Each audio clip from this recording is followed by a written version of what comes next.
জানি না ওর কি হয়েছে, সকাল থেকেও কেঁদেই যাচ্ছে। দিদি, আমি বুঝতে পারছি তোর জীবনে যে সমস্ত কিছু ঘটেছে, মানে জামাইবাবু আর তোর মধ্যে, তাছাড়া ওই মেয়েটাকে ঘরের মধ্যে জায়গা দিয়ে তোর মনের মধ্যে যা কিছুই চলছে সেটা আমি বুঝতে পারছি। আমি জানি তুই এগুলো সামলে নিবি, কারণ তুই খুবই স্ট্রং। আর বসে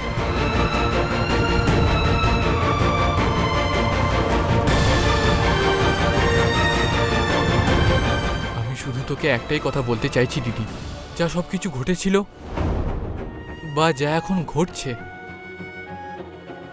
এর মধ্যেই বাচ্চা মেয়েটার কোনো দোষ নেই। তাকে পৃথিবীতে বাঁচতে হলে তোর ভালোবাসা, তোর স্নেহ ওর খুব দরকার দিদি। তুই ওকে এভাবে অবহেলা করিস না।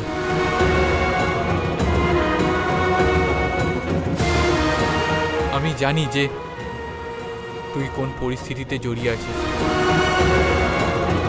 কিন্তু তুই চিন্তা করিস না দিদি, তোর ভাই তোর পাশে সারা জীবন আছে। তুই এই মেয়েটাকে বাড়িতে রাখার জন্য যে সিদ্ধান্ত নিয়েছিস, আমি জানি না যে তুই সেটা ঠিক করেছিস না ভুল করেছিস, কিন্তু তোর এই সিদ্ধান্ততে আমি খুশি নই। তুই আমার দিদি, এত দিন ধরে তোকে আমি দেখে আসছি। আমি জানি দিদি, তোর মনটা খুবই বড়, কিন্তু তুই খুবই সরল।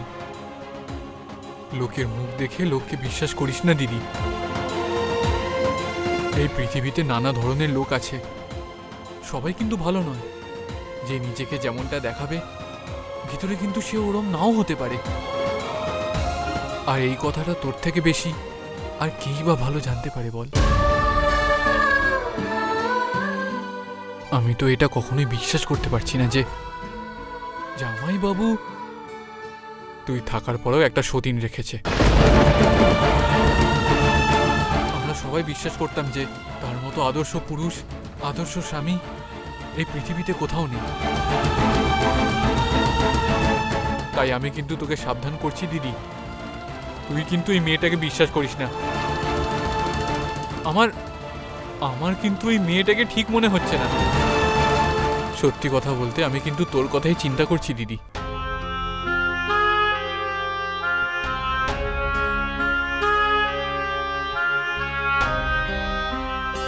কত বড় হয়ে গেলি রে তুই, তোর দিদির জন্য এত চিন্তা করছিস, এত কথা ভাবছিস।